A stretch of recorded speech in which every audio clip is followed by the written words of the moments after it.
What is going on, everybody? Welcome back to the Phaithful Phanatics Show. Hope everyone had a great Thanksgiving, a great holiday weekend. I'm one half of your host, Dylan Davis. To my right, my faithful co-host, and we are live here, as always, on the DSM-Media Twitter channel, as well as the DSM Philadelphia YouTube channel. So, guys, first and foremost, make sure to do yourself a favor, do us a favor. Make sure to check us out on Twitter at DSM_media is where you can find us. Hit that follow button, and then, of course, check out the link tree in our bio. It will take you to every social media platform we are on. But more importantly, check out the YouTube link. It's the best and only spot to get your thoughts, comments, and questions pulled up here on the screen with us to be interactive. The Eagles drop their second straight game on Black Friday at home to the Chicago Bears. Your first place Chicago Bears now 24-15. They get gashed on the ground for over 280 rushing yards by that Bears offense. We're going to talk about that game. We're going to talk about the collapse, the worry, the concern, the positive. Where are you at with this Eagles team? They're 8-4. Dallas with a big win on Thanksgiving over Kansas City after beating us. Where are you at with this division, everything, and the Sixers, Tyrese Maxey? Is he the face of the franchise now, even with Joel Embiid still on the team? Scotty, we had a lot to discuss today. It's going to be a fun show. Hopefully a fun show. Probably get a little negative at some points, but feel free to drop a comment regardless of your thoughts and opinions. My brother, what is going on? Yeah, man. Happy Wednesday. I guess we're on hump day already this week. Are. The holiday season has kept us busy, especially throughout that weekend. So happy holidays to everyone.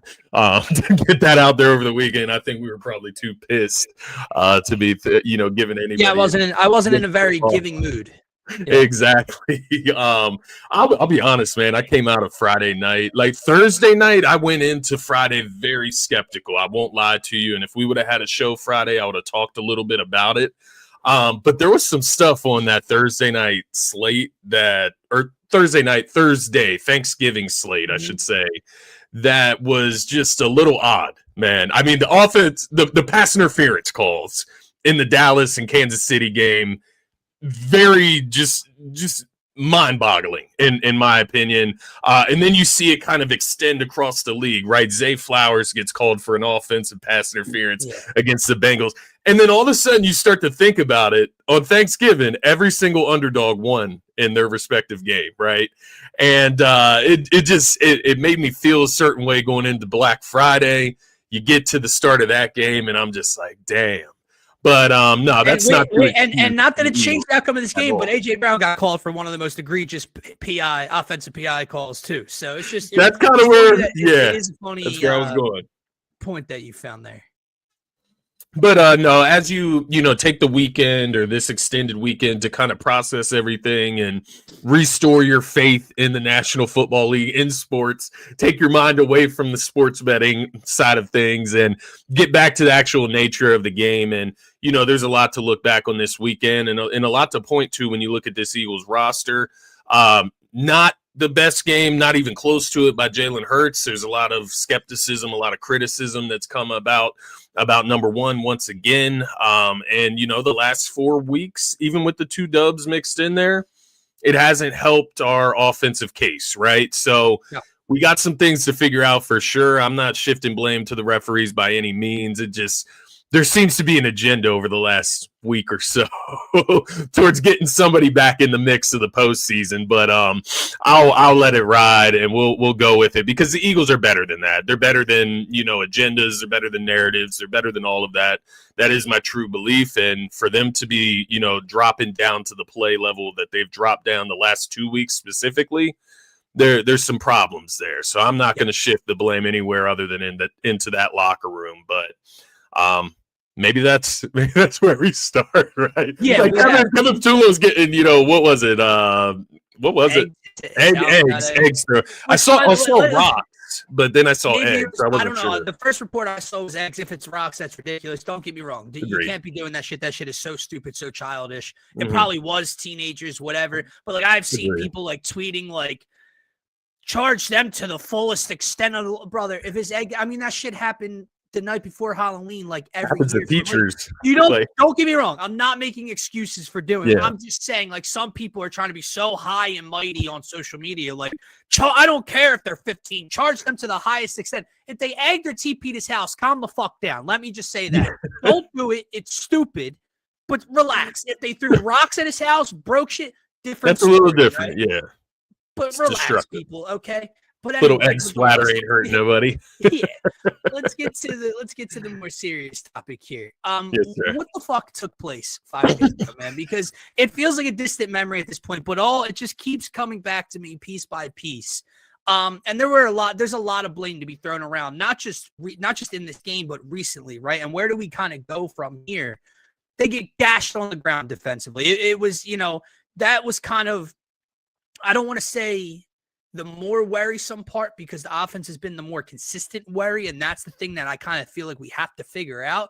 But for Caleb and for that rushing attack, man, for Kyle Monangai to come in here and average almost 6 yards a carry, for DeAndre Swift to get some revenge, if you want to call it that, and average 7 yards a carry, both to find the end zone. I mean, this defense couldn't do a goddamn thing about it. Let me give credit to the Bears offensive line, to Ben Johnson for that game plan. They gashed us. But Nakobe Dean was put in a whirlpool at times. It was hard to watch. Guys were all sorts of out of place in this game defensively. Sidney Brown. Ugh. Not that you had any confidence that the offense was going to do anything with their opportunity, but anytime the defense had an opportunity to get a third down stop to get off the field, it felt like they couldn't do it in this one. Look, in the grand scheme of things, they only gave up 24 points. They scored 15. You're not going to win that game. But at one point or another, and I'm trying to find it here, I mean, they essentially doubled you up in time of possession in your house. Yeah. Doing essentially what you have done to teams for the past 2 to 3 years. The Bears came in and gave the Eagles a taste of their own medicine, continue to run the ball, continue to run it effectively. Down the stretch, couldn't do a damn thing about it. So the defense obviously is not let off the hook here, man. And I'll throw it to you if you have anything to say about that first. Yeah, literally, because I wondered the same thing, and my mind automatically goes back to the offense, 3 and outs. The defense is on the field too long, and maybe they've just been on the field too long since the bye week. Wear and tear on this defense, man. Because to your point, they just look soft in this game. They looked tired. They looked worn down. And the Bears offense was able to run through them. Now, kudos to the Bears, Ben Johnson, their offensive scheme that they're able to work with. They've locked in with that offensive line. They got some guys that can really shift things up front there. But there's no team in the NFL that should be moving around our front seven like the way they did. So to kind of, go back to your point, I do feel you. It is a worry that over the next few weeks, as we head towards the postseason, as we start to think about this potential collapse again, right? Very similar to the past, you could say. It is the concern of the offense being able to stay on the field, put together long, sustaining drives, run the football. Being able to run the football offensively, it's leaking into our defense now. But, what I look at, the 2 times the Eagles have basically gotten torn apart this season or demolished, it's been on short weeks. It's been on a Thursday night football game and a Friday night football game after a big game on Sunday night against the Cowboys. This time you stay at home, you don't go anywhere, but you stay at home. You play the Bears on a short week on a Friday night. The defense looks worn down. The offense still isn't fixed, and boom, you kind of get that result. You look at that game on Thursday Night Football earlier in the season with the New York Giants, right, coming off that loss to the Broncos. They sit there, they run the ball down our throats with Cam Scatterbo, with Jackson Dart.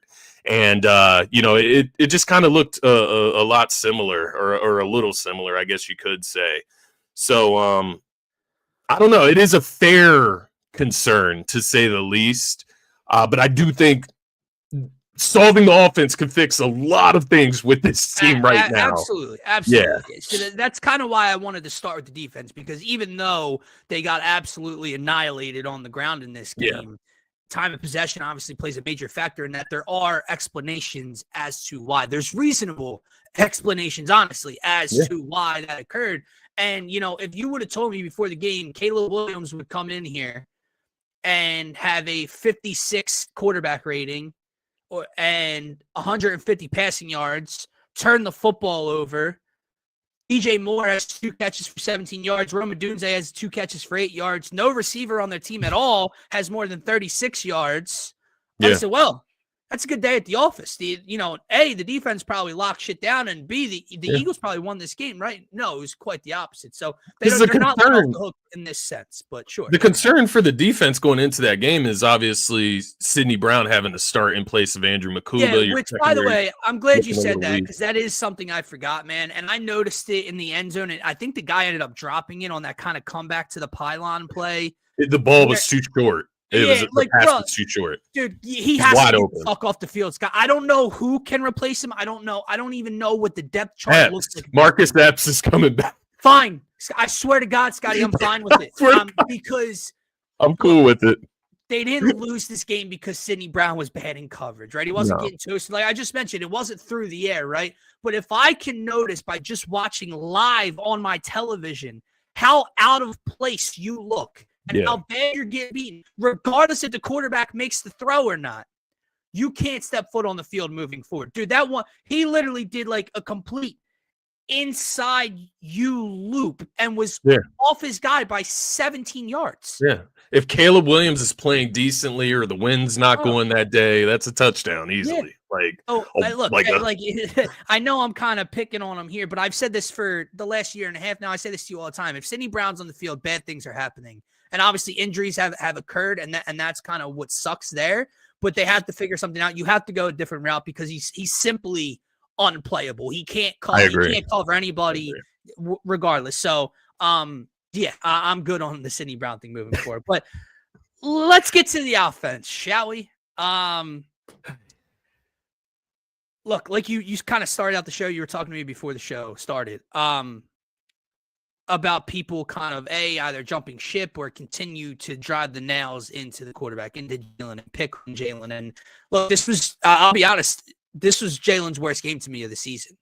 The turnover, the 2 turnovers, he fumbles the ball in the tush push, but then throws the interception. And that's kind of been the thing with this team, right? If you're not going to put up points, if you're not going to have an explosive offense with all this talent, you've been very careful with the football, and you've won the turnover battle. You lost the turnover battle in this game. So that obviously played a major factor. The miss to Devontae Smith. Yeah. Whether he thought Smitty was going to sit down the route, Smitty thought they talked about him continuing. It's a touchdown if he doesn't miss him. There's another play where he missed his gut. Look, this was not Jalen Hurts' best game at all. But I will continue to go back to coaching, and I will continue to go back to the play calling. Yeah. It's another game where Saquon Barkley has 13 carries. Yeah. And at no point was this game out of hand, Scott. At no point was this a 3-possession game, a game where you had to drop back, and abandon the run. Saquon Barkley, 13 carries for 56 yards. He actually averaged over almost 4.5 yards per carry. Actually, that is a decent day. Yeah. You just didn't keep going to him. Aside from that, personnel. Tank Bigsby can't get on the football field and get a touch. No other running back gets a touch in this game. Saquon just 13 carries. That's it. You have the 12 personnel. They continue to run. Grant Calcaterra is on the field for 12 plays under center. 11 of them are runs, or 10 of them are runs. The predictability of it all. And the biggest point that I can make as to why this continues to fall on coaching, Scotty, is that the Chicago Bears trotted out their 4th and 6th linebackers in this game. Yep. And at no point in time would the average fan even notice that. Yeah.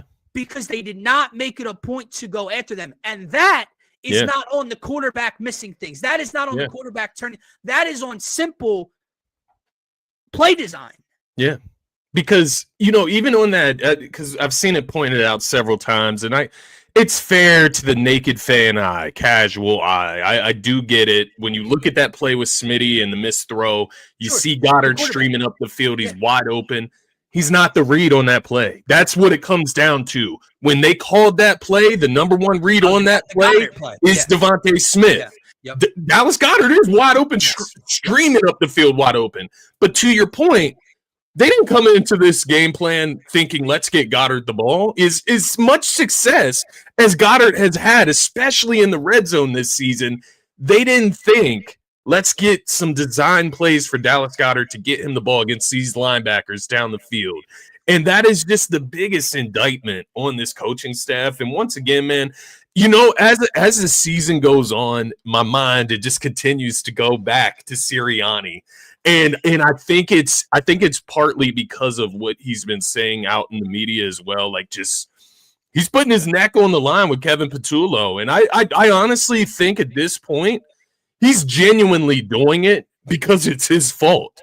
Like, I think that is where we're at. He's covering his buddy's back because it is his fault. I think the energy needs to be redirected at the end of the day, because you look around this team, man, the false start by A.J. Brown, like, dude, come on. Jordan Mailata, like, tripping over his own feet as he, like, goes back to block, missing assignments. This is all discipline. Jeff Stoutland is in control of that offensive line and part of that run game that we are not able to get going. And, I'll throw this back to you, because this is the one thing.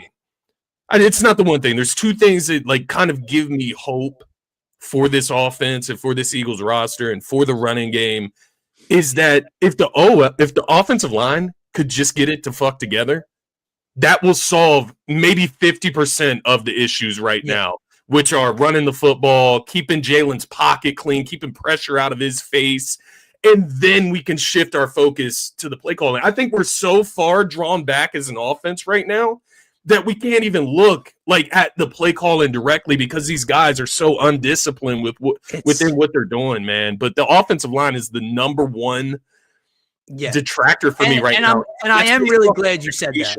You know what I mean? That, because each and every week, good or bad, a win or loss, I do come on here and I do shred the play calling and Kevin Patullo and Nick Sirianni's decision making, which I'm not done yet. Like, I'm not done yet. The running, it is bad. That is not to let the rest of the team. That is not to let the execution off the hook. That is not to let the players off the hook. I think I just get immensely frustrated because I've already seen this team achieve the highest success that I have to believe it's the new thing. It's the one thing that came in this season that's different. That is what's causing a large majority of this. But to your point, I was going back to look at the play design, at the play chart. First drive of the game, Saquon Barkley 5-yard run. Pretty good, right? Second and 5. A.J. Brown, false start. To your point, you pointed that out. Second drive of the game, down 7-3. Or no, I'm sorry, it's down 7-0. We end up kicking a field goal on this drive. But get the kickoff. Saquon Barkley, 1st and 10, 9-yard run to our 44.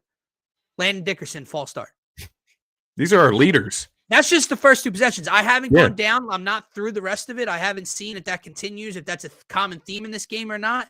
But, like, just getting in your own way. You mentioned the Dallas game, the throw to Smitty that could have won the game. Fred Johnson, hands to the face. There's just a lack of discipline within this team that last year did all the little things right. And I just don't know what's going on. Can I ask you in that standpoint? Can I ask you a question? So, like, when you look at this game, because one way of looking at the offense, you could say that Hurts has now fallen in he's fallen in line, right? Like, with the level of play of this offense. Now, he's turned the ball over twice in this game. He had to maybe step out of character with that first interception. The fumble, man, like,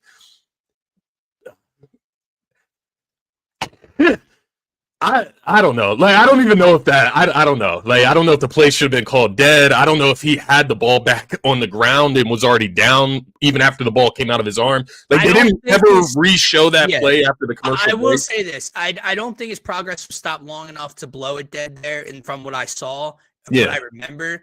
And the only thing I will say, and I know you agree, like, if we are going to be in favor of the play, and it's a lot of pushing and shoving, then I got to deal with some of the bullshit that comes the other way, right? If we get away with, bad officiating on false starts, if they rip the ball out. I mean, correct me if I'm wrong, was the ball kind of out like here in his two hands, or did he have it stopped? He was pushing backwards.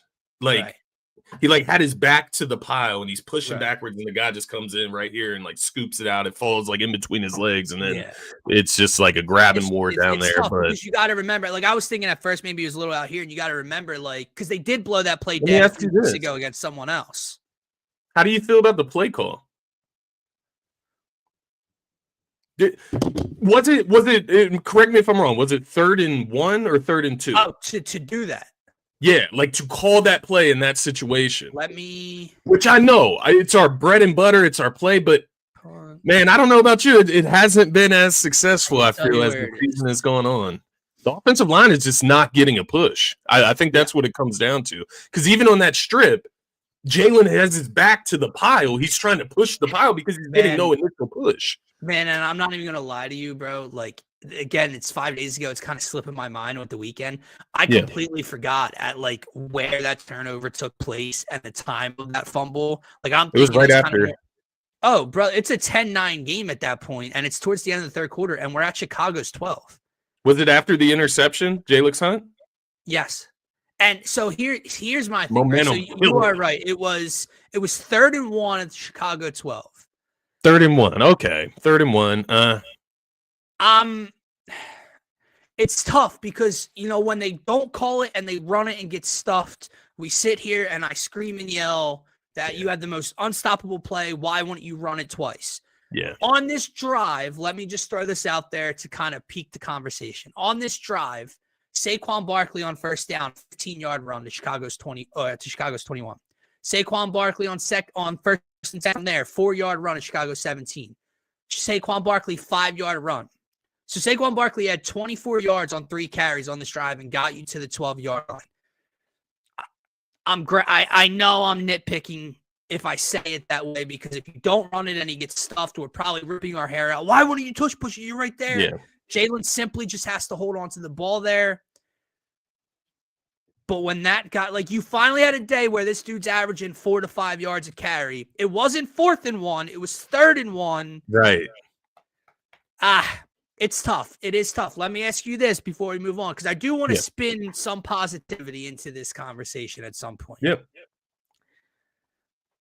The 2-point attempt conversation that kind of took the sports world by storm, and you have the analytics side and you have the human side of it. I fall so much more on the human side of it. I don't know where you are with it. I've listened to Greg Olson talk about new coaches, what it says. There's 4 minutes left in the game. There's 30 seconds left in the game. You go for 2. You don't get it. People are saying, oh, you just ended the game there. Well, if you go for 2 and don't get it with 12 seconds left, you really ended the game there. So with 4 seconds left, he's saying you want as much data at that time to know what you need. You're down 9, blah, blah, blah. Fuck that.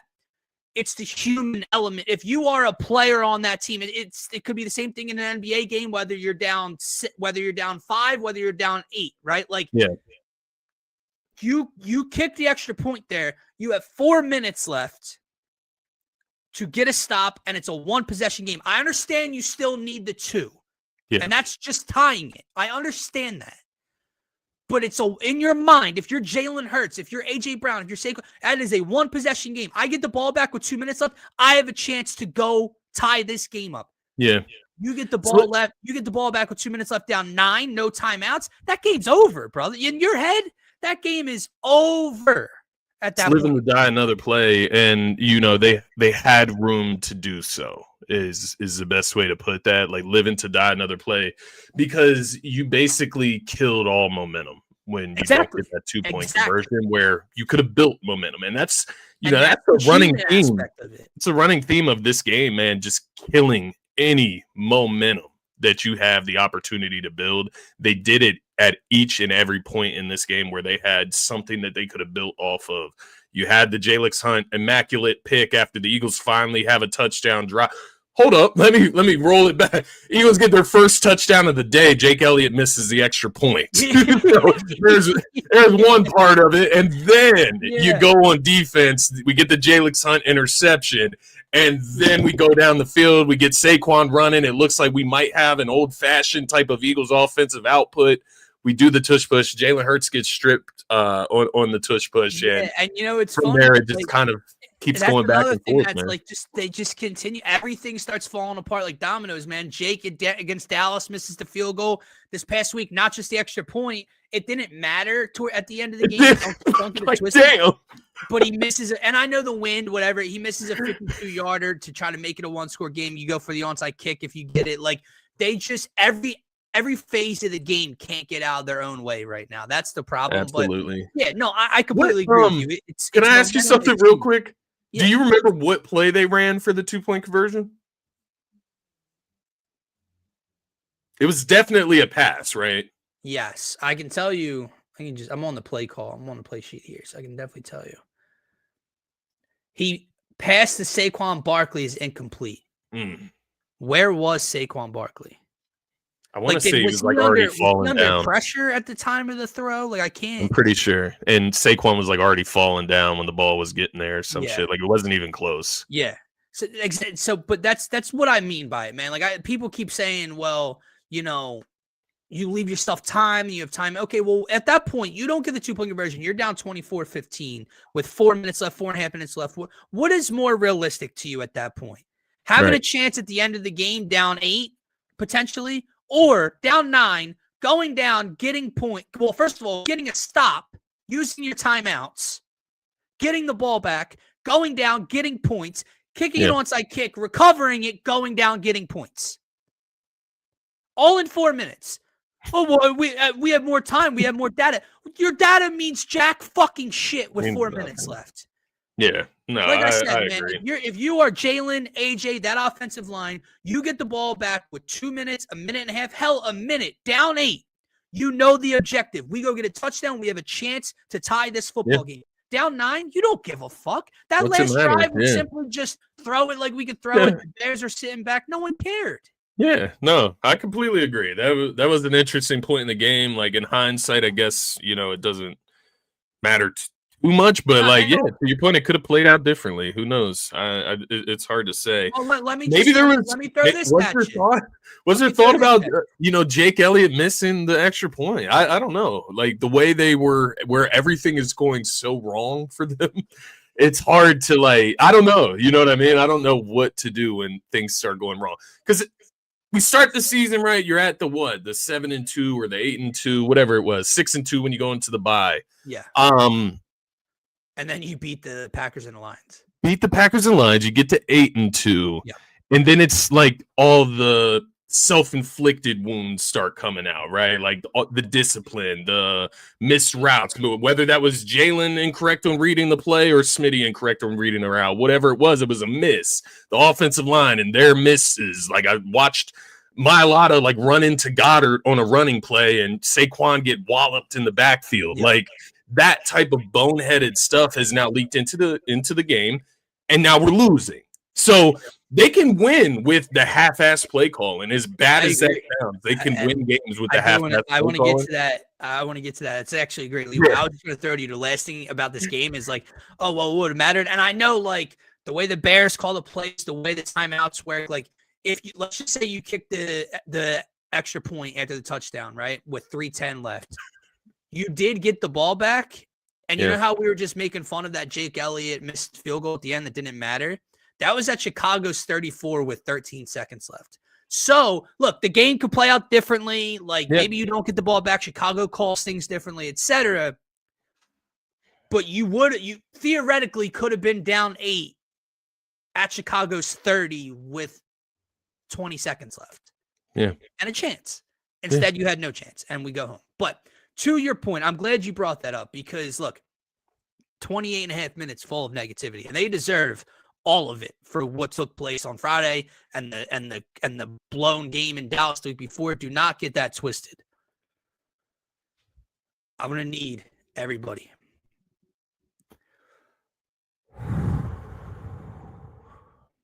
Did we get that? Did we get that off our chest, Scott? Hold on. Yeah. Are they the best team in football right now? No, they're not playing like the best team in football right now. Are they going to win the Super Bowl? I don't know. No one. I'm less confident than I was 2-3 weeks ago. A little less confident.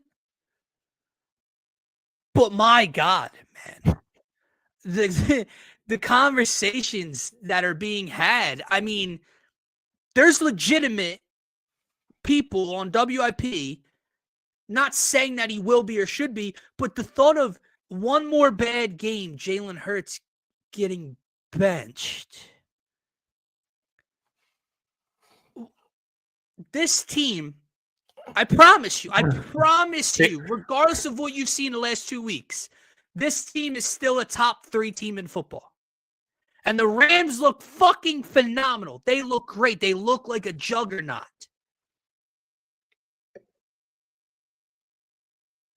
I'm not saying the Rams are going to beat the Eagles in a playoff game. You're not going to hear that from me because they've shown nothing to do so. The Packers, right now, the Eagles would line up with the Packers in the postseason. Why on God's green fucking earth would I like? Oh, look how the Eagles play. Scott, they just played 3 weeks ago. Who won the game? Like they are okay. Look, is the offense just going to flip a switch and turn things around and get back to that Super Bowl type of offense last year? Highly doubtful at this point, right? Like, are they going to flip to that gear? Right. Highly, highly doubtful. I'm not trying to be this blind, naive fan that just goes along with everything they feed us and act like it's okay. They deserve to be booed on Friday. They deserve the criticism. But what this fan base likes to do is spiral out of control. Oh, well, we've seen it in 2023. Apples to oranges, man. Like, it's just not the same thing. They're not losing. It's not the same. They're not losing to the same type of competition. Irrelevant, yeah. This team is going to be okay. They are going to win the division. They're going to win. I'm going to say they finished 12-5 on the year. They finished with a top 2 seed in the NFC.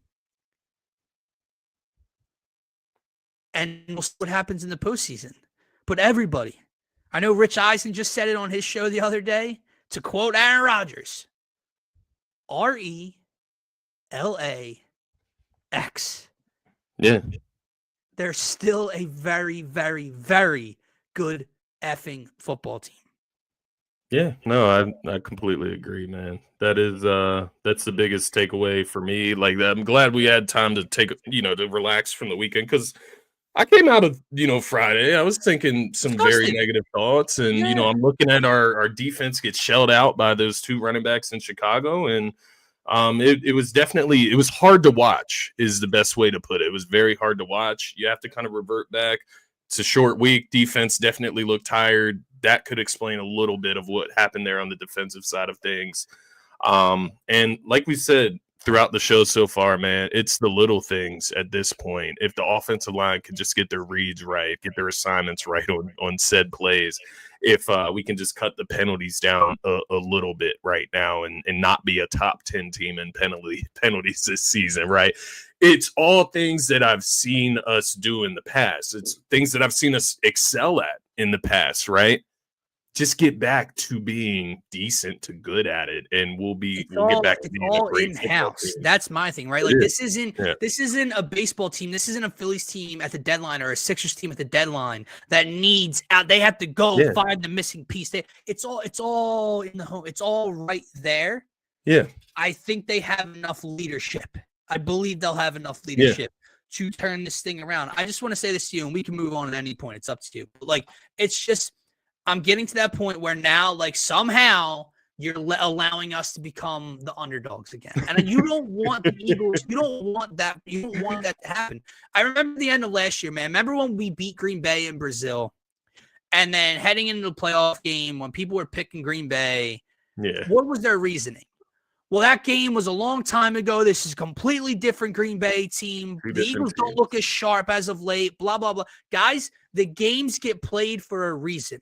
What you do over the course of a 17-week game season matters. Yeah. Now, obviously, you can't win the first 4 and then drop off and look like shit for 13 weeks. That's not what I'm talking about here. They've beaten the Chiefs, the Cowboys, the Bucks, the Rams, the Packers, the Lions.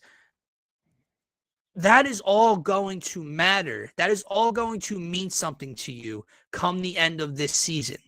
Just because the game was played in September doesn't make it different. Yeah, if the Eagles continue this for the last 5 weeks and actually collapse and squeeze into the playoffs, different conversation. But if the Eagles finish 12-5, Scotty, but the Rams are the 1 seed and we meet the Rams in the whatever the case may be, or we meet the Packers and they look really good in the last 3 weeks, you're going to hear the same talking points. Well, this is a different Packers team than when they played, and they had this that means this much. It literally happened last season. Like literally last season that happened. The Lions got the 1 seed. Eagles played on opening weekend. Lions lose to the Commanders at home in the divisional round. I said the Packers in week 1. Remember what people did picking the Rams going into that game? Yeah. So as if they didn't just play like week 13 or 14 of the season and in their house and the Eagles dog walked them. You still had to make it. Well, this is a different Rams team and the Eagles don't look as sharp the last 2 weeks and blah, blah, blah, blah, blah, blah, blah, blah, blah, blah, blah. We'll see. That's all I'm going to say, man. And from this point forward, don't get me wrong, I'm still going to be very critical. We have the pod multiple times a week. We do pre-games. I'm still going to be fired up if they look like shit. I'm going to be fired up if they look great. But over the last 5 weeks, I'm going to sit back and I'm just going to enjoy. They're going to win more football games. They're going to win the division. And I'm just going to sit back and listen and save all the dumbass opinions from this fan base or outside of this fan base. And then come January, we will see how you sound and how you look. Yeah, hopefully they get it fixed, man. We got a big one in LA against the Chargers on Monday, so 2 8-4 teams. We're getting still some tests as the season goes on. It's another good game. And by the way, how the fuck? I know it's something very minor. How do you have surgery and then 6 days later be able to play football?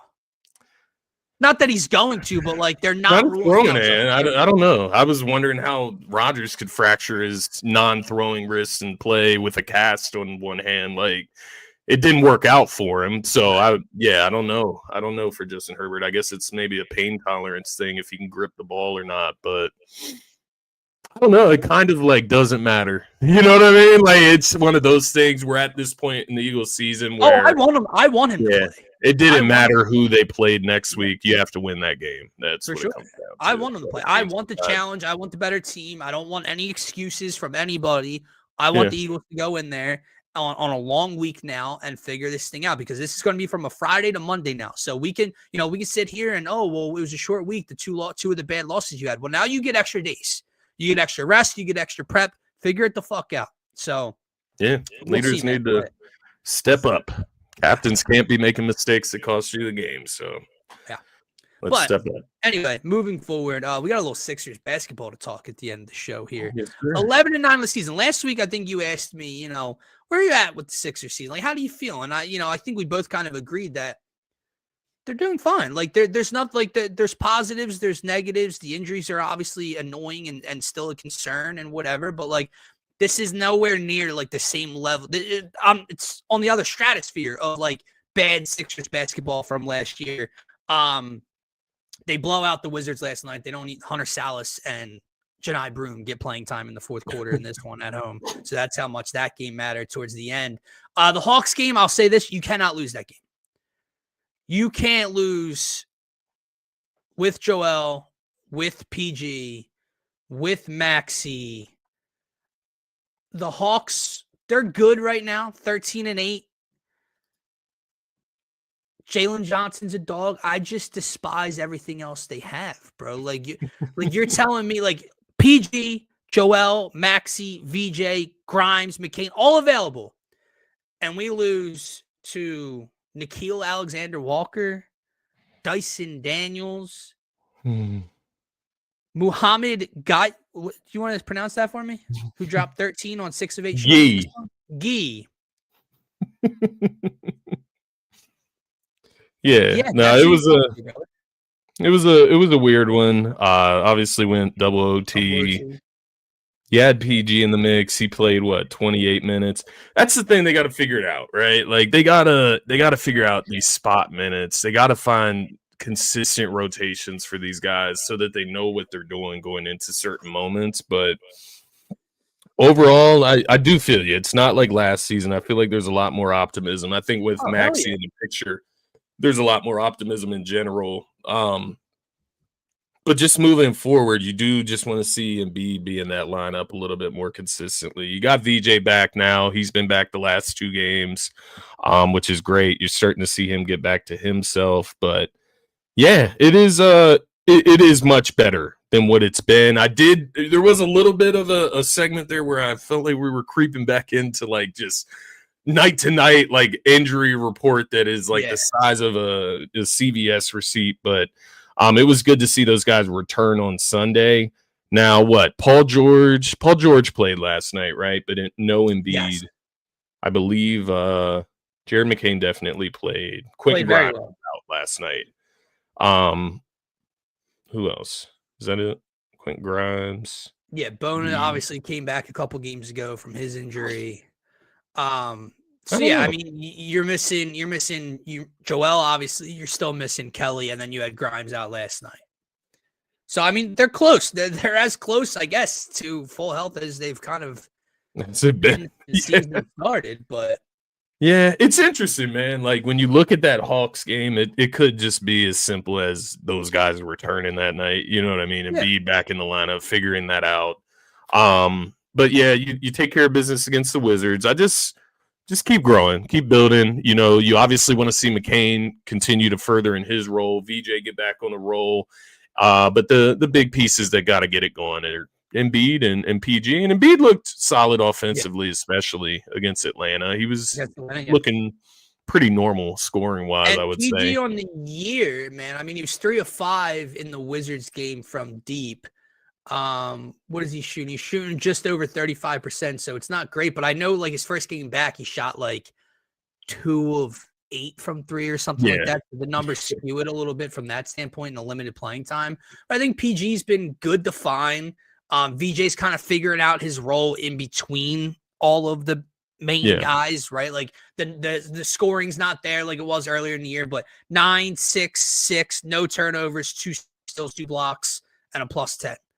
Like, I will take that from the rookie in between everybody. Yeah. King gave him a spark off the bench, was great. He's a +37 last night. Now, obviously, the Wizards are absolutely terrible, so that kind of skews things a bit. But let me ask you this, man. It's something you texted me. It's something other people have come out and said. You've been a believer in him since the beginning. And that's not to say that I haven't. There was just a time where he was a rookie, limited playing time. You know, if James Harden was available, before Harden actually became available, if Kevin Durant, and would you float him out there? And I was one of the people, stupidly, hand up. Yeah, at that point in time, to win a championship from Houston, James Harden, before he went to Brooklyn, 1 year of Tyrese Maxey, I would have done it. I'd never envisioned this. Yeah. I don't know how many guys I would take over him. A, in the East right now, and B, in the league right now. Yeah. It's so consistent. It's so pure. Like, this isn't like where we saw the sparks at last year or 2 years ago, where he can carry you for a game or two, or he can drop 38 on a night or two. This is a consistent 33, 35, 44, 50. Like, the list goes on and on. He's averaging almost 33 points a game right now, man. How many assists he had the other night? 6 assists, 4 rebounds in only 29 minutes of work against the Wizards. I never expected him to be this level of, I'll say it, superstar. Because that's the level. He's not just a star right now. He's not just playing like a star. Tyrese Maxey is playing like a superstar at the moment. Yeah, no, you hit the nail on the head, man. It's astonishing even for me as a said believer in Tyrese Maxey from the jump, just to think about how far he's come. I don't know that I ever thought that he could be, top 20 in the league right now at the top of my head, man. There's you would have to really go back and forth on some of these players. There's a lot of talent in the NBA, but he has kind of just ascended again, right? He ascended a few years back, got the most improved player award, made his all-star teams, and we knew he could be all-star level. Now he's ascending to this elite superstar level type of player. And what he's looking at right now, man, if the Sixers can just get it going around him, right? And that falls on him too. Like, it's not just the guys around him. Like, he's got to help those guys get going, which he's trying. Like, you pointed out the assists. I think that's the biggest part of all of this. He's top 10, top 7 in assists right now in the NBA. Top 7, 7.5. And a lot of it is just off the attention that he draws on himself and how wide open guys are around him. He could lead an MVP campaign this season with the numbers he has. As of right now, I think Obviously I'm not saying he's number one, but I think you can. Right. I think you can definitely make an argument that Tyrese Maxey's top 5 in MVP votes. Yeah. MVP. And I think, just looking at what Joel has said about him, I think it was after the Atlanta game, and then PG has been talking about him recently.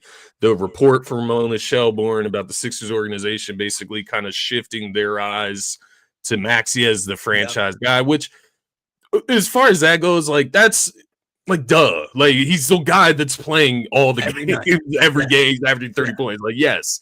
But I think the biggest thing, and the reason it is just really exciting as a Sixers fan, is his play style. Like, we've had Embiid, like, it's fun. Like, we've had the Iguodalas, we've had the Ben Simmons fun, we had Jimmy Butler fun for a season, we had James Harden fun, but who plays the closest to Allen Iverson? Who plays the closest to him? Because it's the guard that always has the ball. It's not the wing that's off to the side getting that's going to wait for the offense to get set up by the guard. It's not the big that's going to dribble back down, whatever, face you up and take the shot clock all the way down. Don't get me wrong. Watching Joel has been a blessing. He changed. Absolutely. Yeah. It's just a different style of play that I think where the outsiders used to hate on Joel, like it's more appealing to the eye to watch. And speaking of Joel, man, like, this is what Tyrese is for. Tyrese has now taken the spot of the 30 point per night guy. Look, I'm not going to say Tyrese Maxey is going to average 32, 33 points per game. He might not even average over. He's probably not going to average 30 this season, right? When they're fully healthy and everything continues down the stretch. But he's the consistent. He's the common denominator. Every night, it's Tyrese Maxey's ball. It's Tyrese Maxey's team. Man, don't get me wrong. There's going to be nights where guys get different looks towards the end of the game. But when you get down last possession, take overtime, it is Tyrese Maxey's ball. It is Tyrese Maxey's offense. And that's what I just mean by, like, I never thought, regardless of injuries, anything with Joel Embiid on this team, that I would say that with a straight face. Like, Joel has to stay on the floor, but I would have always told you, man, you get the ball to Joel Embiid. No, you don't. You let this kid continue to do what he's doing. Yeah, he gets to the foul line too. So yeah, I do agree. I think he's the guy that's going to be in the lineup most of the games consistently. He's going to be the go-to, and I think it just makes sense of where we're at. But I will add this in just to give Embiid a little bit of props this season for obviously, maybe not being in the lineup as much as we would like to see to start the year. But I do love his mentality and, like, what he's been saying publicly, at least, man. For sure. He's promoting the team, he's endorsing, he's giving back to the team, raising Tyrese Maxey up with his comments. I can't remember the young guy he was talking about maybe a week or so back, but he talked about, maybe it was VJ. It might have been VJ, honestly, that he was talking about, and kind of just propping him up and the skills that he has. And, the thing he said about Maxey the other day, it kind of hit me, because I'm like, man, Maxey is playing to a level now that he's inspiring Embiid to want to be out there and get back on the court, because he knows what he can do with a player the level of Maxey. Same thing with Paul George. He talked about not having to have the ball in his hands all the time, not having to have that responsibility all the time, and how Maxey has taken a load off of his shoulders at an older age, right? And I just think Maxey's playing at that level, but these older guys too, they fall in line. They have to accept that Maxey's going to take these shots, right? Like, they have to accept that Maxey might come down the court. You might not touch the ball. He might find his own shot on this possession. So there's a lot of what would you call it? Sacrifice, I guess you could say, on there. And that's what sucked even more about the Atlanta loss. Looking back now, man, is like the ending of that game, the missed free throw. Paul George gets the rebound, tips it out to Tyrese, hits a fucking 30-footer to tie the game, to send it to overtime, and then obviously missed the free throws down the stretch in OT and things like that. But no, I do think they embrace it.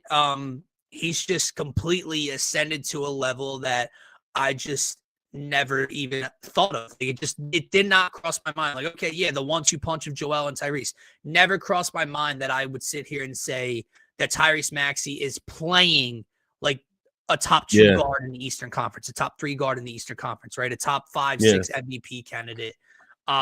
Every night. Like, it's not, you're just not getting a 17-point clunker.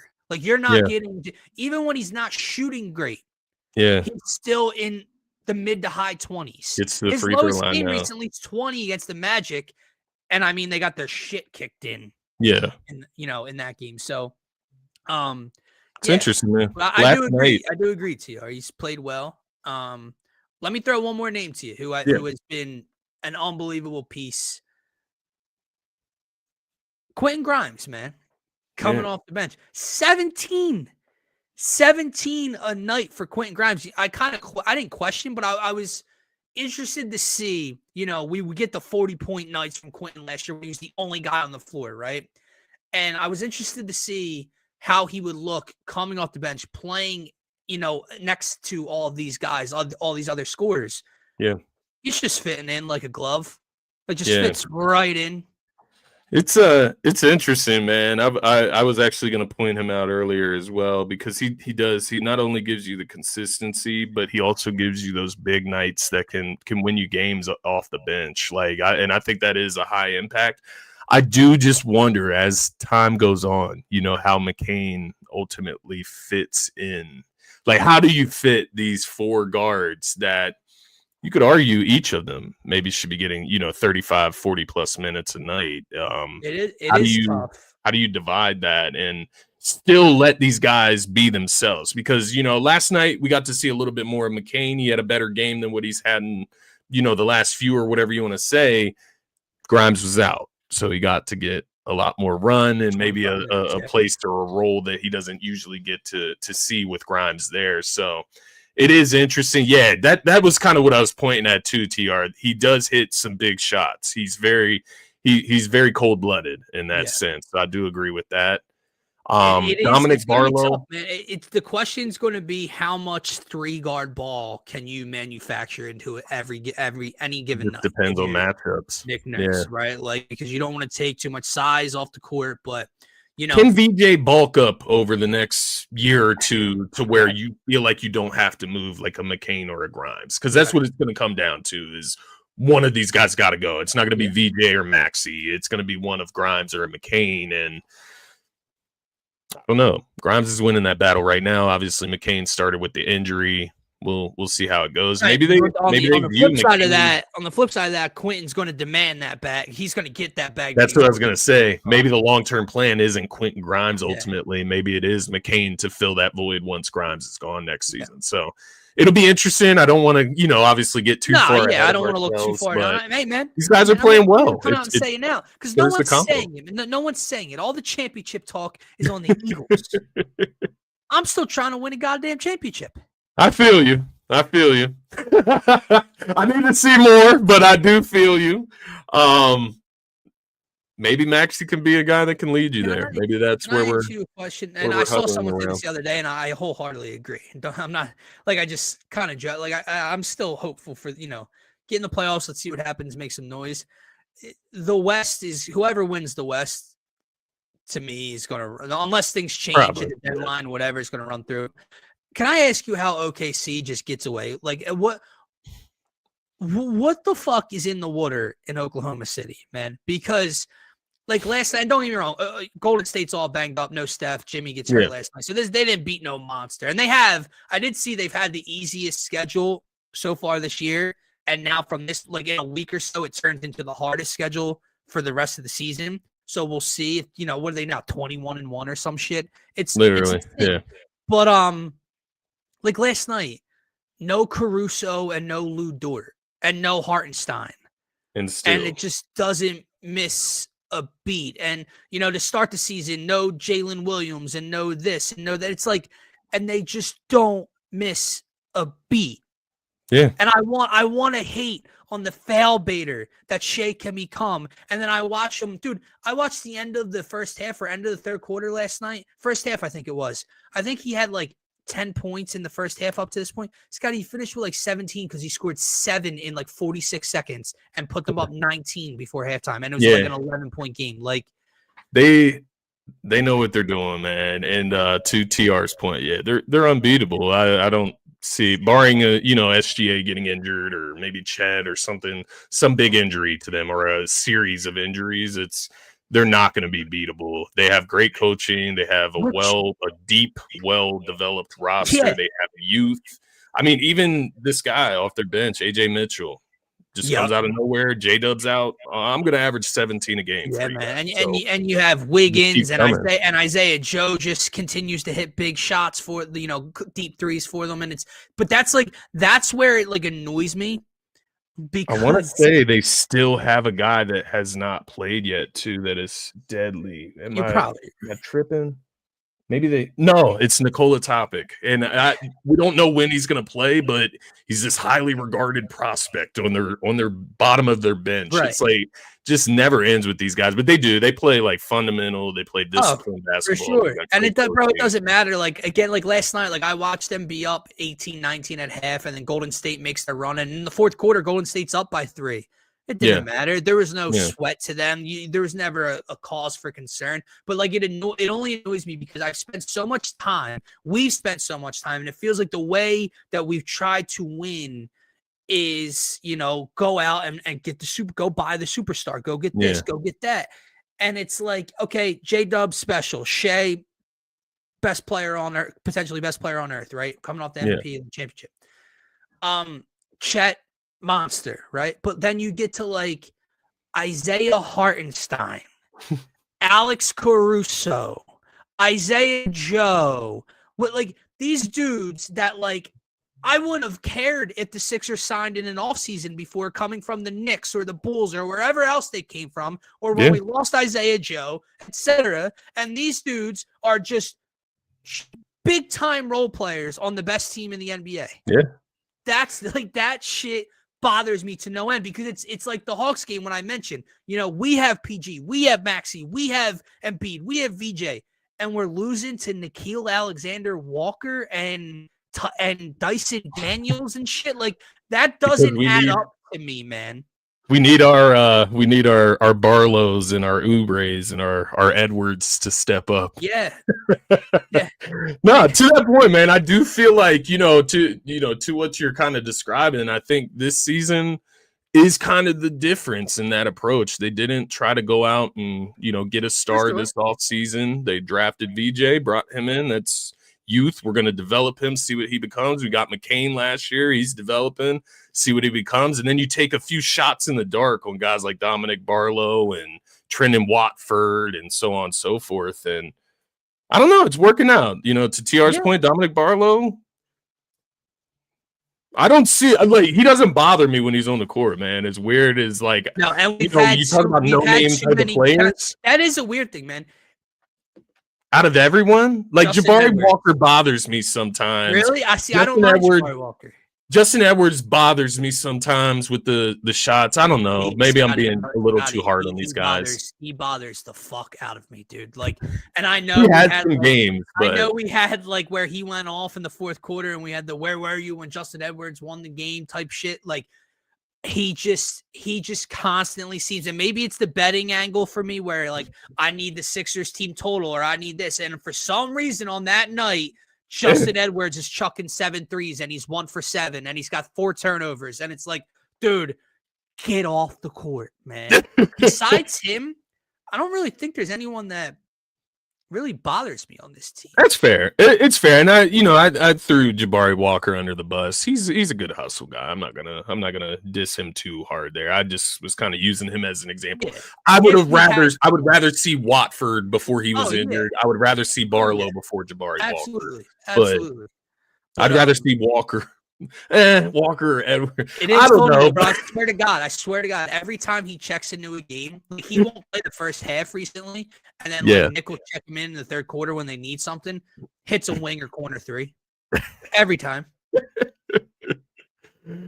Good question, TR. I'm coming around to drum. I'm coming around to drum threes because he kind of has to shoot one to keep guys accountable with the way the NBA is structured these days, but if it don't hit the first time, if you're not wide open, if it's not the end of the shot clock, that's what I was just going to say. But I'm all right with it. Maxey drives, 4 seconds on the shot clock. Drummond's posted up in the corner, bang, kick it to him. I think he took one at the top of the key, like pretty early in the shot clock recently, and I wanted to lose it. I think Oh, at Dembona, he hit his first 3 the other night in a game too. yeah. And then he came out and like took 2 more the next game, and I was like, no, slow down, buddy. yeah. Because you will just see the problem, man. Like, you are right. They have to shoot it in this day and age of basketball to, draw defenses, to hold them accountable, whatever. But you'll just never convince me that's the best shot. Like, agreed. I don't care if they're playing 4-on-5 in an offensive set. I can find a better shot than a Dembona 3 or an Andre Drummond 3 on the wing. Like, you're just not going to tell me. I would rather Tyrese Maxey off the dribble over somebody than something like that. In a world where Jared McCain is, only getting 3.6 3-point attempts per game right now, let's let him get some more. Let's let Grimes get some more. I do feel you, but to TR's point or question, it does help hold the defensive accountable now that Drum's been able to hit, a few this season. Not something you want to rely on. But no, God, no. But it is funny when he sees it, man. Ricky Council. Justin Edwards is a good comparison, TR. That's a great comparison because there was times where I'm like, man, am I hating too hard on Ricky Council? Like, he's had some sparks. And then eventually it was just like, no, I'm tired of it. I'm tired of like because there's the levels, man. These guys are so uber talented to that on any given night in this league. A guy that you're not expecting show you something can get hot, can heat up, can do something, can be ultra athletic, get out, do things. You're like, whoa, I didn't know he had that. When there's levels to it where there's those guys, and then there's the guys that do that on a consistent basis. And when the guys that do it on a consistent basis have a bad night, you're not mad at them because they're the consistent basis. Exactly. When the guys that only do it once in a blue moon keep having a bad night, I can't fucking stand you. So, like, Justin Edwards in that one game where he hit like 3 threes in the last 3 minutes and we ended up winning the game and, whatever, he's the hero. Thank you. Awesome. I don't need you taking 7 shots a night if you're Justin Edwards. You want to come off the bench and shoot 2 wing threes? That's fine. Go ahead. That's completely fine. But that's a good point. A lot of the time it isn't really Justin Edwards' fault. It's just that, we're in a scoring drought. Let's not go to Justin Edwards first. Like, we haven't scored in 5 minutes. Let's get somebody else a shot around here. And that's how it always seems to play out. In the most annoying moments, you'll see this guy shooting a 3. And that's like the same thing what I said with Drummond or Bona shooting a 3. You're just not going to convince me that of all 5 guys on the court, Justin Edwards is getting you is the best option. Like, you're just not telling me that. Begs the question, is it that important? Is it that beneficial if you're not going to want it seen in the playoffs? Because every possession, every second counts in the postseason. Every shot matters. But to TR's point, it's good to have in the arsenal nonetheless. But no, I'm in a good spot with the Sixers, though, to your point when you started the segment. I think it fluctuates from time to time on a given night. Obviously, the Magic game sticks in my mind, like getting blown out by 40 and Drummond squaring up with Wendell Carter Jr. I don't know. That game was just like embarrassing to me for some reason, but that was one you just throw out. The team, they're trying to find ways to win consistently. We just have to hope they can put together a win streak over the next month, right? Be able to win 8 out of 10 games or something during a stretch. Look, like I said, I know we're 11-9. What are we looking at in the standings right now? We're the 9. Yeah, we're 9. We got a tough stretch: Warriors, Bucks, Lakers, Pacers. No Steph and probably no Jimmy. Yeah, fair. Bucks are 9-13, so I mean they're not great. The Lakers are tough this year; they're 15-5. Pacers, Hawks, Knicks, Mavs. So we got to figure out what this team is, but I do like a lot of what I've been seeing. I think it's given us a lot of promise, and to the point of some of the reports that came out, it does at the end of the day, if you can't even, this is like worst case scenario, if you can't even compete, at a high level this season or for a championship, you got a future at least with Maxey, DJ, for sure. McCain, so on, so forth. Let me ask you this, right? In the win now type of moment, I'm looking ahead at this Eastern Conference. And I'm looking at Boston, who they're half a game ahead of us. We beat them 2 out of 3 times already. They got a big win against the Knicks last night.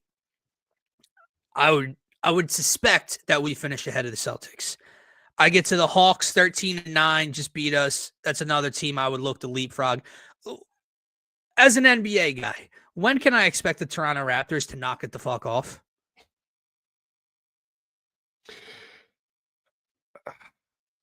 It's Eastern Conference, man. Like I don't know. Like I really don't know. The thing about the Raptors, the Miami Heat, Yeah. the Hawks, they at least have found like a style of play. Like the Miami Heat, they came out, they're running this like highest scoring offense in the NBA, right? So they're gonna play at a fast pace, they're gonna let it fly. The Toronto Raptors, so weird. Which is so weird thinking of an Eric Spoelstra team and what Jimmy used to do there and everything in terms of pace and. But that's good coaching, right? Like he's putting them in a position to overachieve in a sense. The Raptors are interesting, man. Like they got a few 3 guys, right, that you would look at and say, all have been maybe all-star, 2 guys all-star level. I'm not going to throw RJ in there, but RJ was a top 5, top 10 draft pick. Brandon Ingram has been a 20-point scorer. Scotty Barnes. Listen, I will give credit. Like RJ Barrett has transformed himself into something I never thought when he left New York. Like when they made that trade and RJ Barrett was out of when he played in New York, bro, that shot was so fucking broken. Yeah. And I just like he's turned himself into something else. Like it's just again, like I look at the names and like I think of like the Sixers. And then I look at Emmanuel Quickly and RJ Barrett and Jakob Poeltl and Brandon Ingram's a hooper. Brandon Ingram can score, is a bucket. Don't get me wrong. Yeah. Like you're just not like if Scotty Barnes is your best player, you're just not gonna. You can't be the 2 seed in the Eastern goddamn Conference. I think we could. I mean, it's a conversation for another day, but I mean, there's a conversation to be had about Nick Nurse. I don't know if it's completely fair. The conversation that could be had, but I don't know. Those late game situations, we're learning from them. It's growing pains sometimes, but sometimes it is what the fuck are we doing out there? So I agree. I don't know. Like when I look at they have quarter difference, man. Yeah, that's an identity. You know what I mean? Like to build an identity with that roster. Why can't the Sixers? What is the Sixers' identity? What do they do like well? What is their strong suit? It's a fair point. I don't know. We have to establish that. So we'll see what Nick Nurse has got. I'll give him this season, but and it's the quarter to quarter like thing where you and I text about all the time. Like, so for early on in the season, it's the third quarter, right? It's the bad punchline each and every night. The third quarter, they look like they can't play basketball. And then the fourth quarter, they score 44. Well, I think it was the Hawks game. Literally, I think the Hawks game, they ended up winning the third quarter. They scored like 30 something in that third quarter, and then came out in the fourth quarter. And I think started out on like an 8-0 deficit in the fourth quarter and had to call a timeout. Like it's just, it never ends, man. Like they just can't get out of their own way from that standpoint. But we'll see. I'm still happy with them. Hopefully Joel returns on. I don't know if he's playing Friday or if he's already ruled out, but we'll see. Just need like a 3 or 4 game stretch of wins. Right. And it'll get you right back up into that, top part of the Eastern Conference. It's not, they're not that far down, but if you're 15-10 a week and a half from now, 2 weeks from now. December's a big month. It's a big month for them where they're at right now and where they could be by January. So we'll see. Gonna have to win some games and like establish, you know what I mean? If you need to beat the Heat, right? Like the Miami Heat, this top 5 team in the East right now that, they love to score. You need to beat them. It's as simple as that. You need to be better than the Heat if you're going to compete at a high level this year. They just came into Philly like 2 Sundays ago and beat us. So ran us off the court. Yeah.